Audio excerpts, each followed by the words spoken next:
the campaign started great. It started with joy. It actually did look kind of fun. There was a cool vibe in the first few weeks.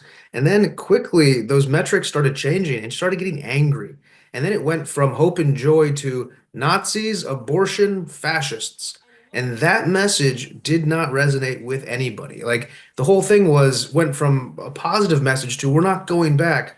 Well, you're in charge, lady. So going back to what? Like everything about it became so negative. So the campaign, I mean, I want to thank every single one of those Democratic operatives who said that she was a great candidate, and I want to thank everybody in the Democrat Party who put forth this candidate and circumnavigated Scranton Joe, Pennsylvania Joe. She didn't choose Josh Shapiro because of anti-Semitism. And you know what? She lost the Arab vote anyway, and she lost a good part of the Jewish vote. I've never seen such a poorly run campaign and such a unlikable candidate. I mean, she was never going to win a primary ever again. We're talking about somebody who will never again even be a remote contender if she ran in a primary. And this was the person who was almost going to be president. This was going to be, this Mamala. Like all the celebrities got around. They made it kind of creepy and weird, and then called us creepy and weird for like having families and stuff, which didn't also sell at all.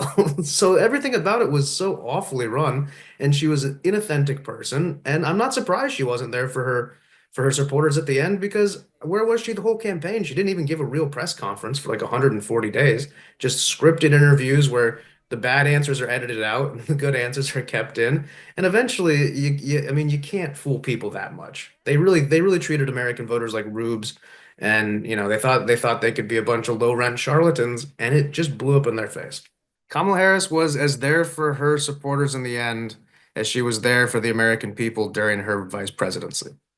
Kamala Harris is a prosecutor, and she's very proud of that. And she likes to wield that pen. She has very famous videos talking about the power she has. One thing that a prosecutor never ever has to face is anybody on equal footing. You have the entire police force behind you. You have a judge there. You have a pen that can do anything you want, and nobody can raise a fist to you. And 99% of offenders in America plead guilty because of how serious like our prison system is. So you have people lock, stock, and barrel in front of you and they can't do anything. And of course, then you're a powerful figure. And as soon as she goes up against anybody who can stand up against her, imagine in a court of law, the defendant actually stood up and gave her what's for, as opposed to I plead guilty and whatever and follow the decorum. She couldn't handle it. She couldn't handle it on debate stages. She couldn't handle it with softball interviews. She couldn't go on Joe Rogan. And this is the kind of person she is. She's a person who is only powerful when everybody's behind her. But when everybody's against her, she shrinks. And Donald Trump's the opposite. When he gets shot in the face, he jumps up, fight, fight, fight. Like he's almost like some king in a medieval battle, jumping up after getting knocked off his horse. And Kamala Harris would have been skedaddling to the back of the line immediately. She never would have been out there in the first place. And that's, indicative in the result. It just again speaks to how little respect she has for her voters. The idea that she's going to bring Cardi B on stage to read off of a phone, or that, some washed up celebrity is endorsing her, and then that's the love. Like commercialized music is love. Like it was insulting, and it also the people would come to see the celebrities. They wouldn't come to see her. So, I mean, not saying that they would all leave or anything. I'm not trying to make it dramatic, but people were showing up to see Beyonce. They weren't showing up because they had any campaign ideology, and it was evident outside of any campaign rally. You ask people with a microphone, "Hey, what kind of policies do you like?" "Oh, I don't know." It was the same thing over and over and over. And the celebrity endorsement, it was just it. It's distasteful because Americans are more sophisticated than that. They're a more sophisticated voting bloc. They're not so easily tricked. Minorities are not, don't like, they always like, we have internet, they say like, oh, they can't access internet. People are, too oppressed to access internet. Everybody has internet. Everybody's modern people. You go around the world. I work in Africa. You go to a village, people have internet phones. So you can't keep information from people like you used to. And so when you are inauthentic and people see you're faking it, like she did the door knocking thing and came out and said, "Hey, go back inside so I can get the video." Well, now that video gets shared, and you might not be paying attention to it a lot, but you might say, "Hey, that looks inauthentic," and I've seen about 50 of those. She's not my candidate, and I think that's how that backfired for her. I had predicted a narrow landslide in the sense we would win all the swing states with a very narrow margin. We blew that out of the water. I said we would win the popular vote by maybe a smidge if we could do it. It would be like a really great talisman. We're looking to blow past 1%, maybe closer to 2%. So with these kind of metrics, I mean, it's an incredible mandate. We have, the House, we have the Senate, we have the presidency, we have the popular vote, we have the Supreme Court. And all of these things are aligned behind a MAGA agenda. Everybody who's in these positions of power now are in support of President Trump. Unlike last time when he came in and he was basically breaking down walls inside his own party.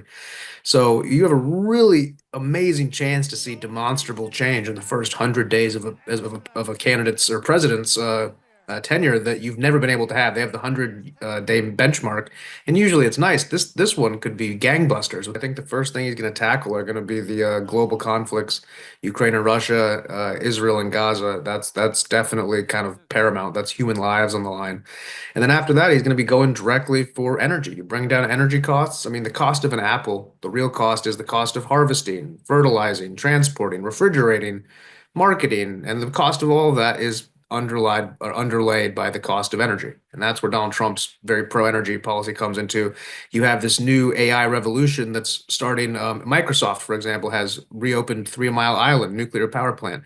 Google is doing new builds for nuclear reactors because of the power required for these superclusters of the future. So bridge fuels, like Donald Trump has always been a fan of, natural gas, oil, critical to get us to that next stage. And I think that's going to be something he can maybe do very quickly. And I think RFK Jr. He's going to be able to be, dropped in as a sort of a nuclear bomb in sort of this overly like octopus kind of style of healthcare system we have that's tentacles everywhere, so confusing you can't figure it out, very expensive. And a lot of the food is making people sick and unhealthy. And you can quickly ameliorate that if you have all branches of government in agreement. You can quickly say, hey, the chlorinated chicken, that's banned. This is, you can do these kind of things. So maybe you'll see some of that. Look at the Department of Education. When they founded the Department of Education, we were ranked in the top two or three of education systems.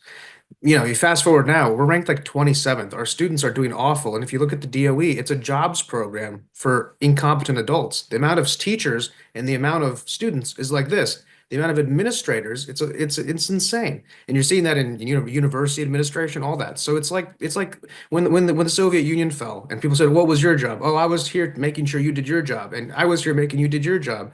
And that's what all these like bureaucrats have been doing, and they've been, bilking the taxpayer for a long time. And we don't want to be cruel. I think the idea is to give people a 2 year, 3 year furlough, pay them, go off and find something else to do. Be productive, be creative, do something positive. We don't need you to collate documents here as we move into an AI age.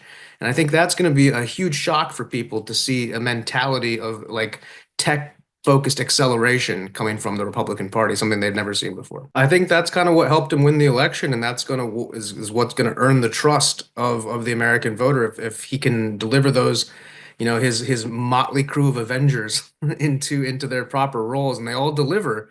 Then you have, the people are giving him this mandate. He has to deliver. And so he needs to surround himself by highly competent people. And he's the first to admit in 2016 he didn't really do that. He brought in a lot of people who was recommended to him. He was new in politics. First guy who wasn't a statesman or a war hero to ever be an American president. And so now with the experience and with the 4 years of being very upset, let's call it, he certainly, I think, is going to come back and realize that he has to deliver and he has to deliver quickly, or the enthusiasm will sputter out. So I think that those people around him are going to deliver for him.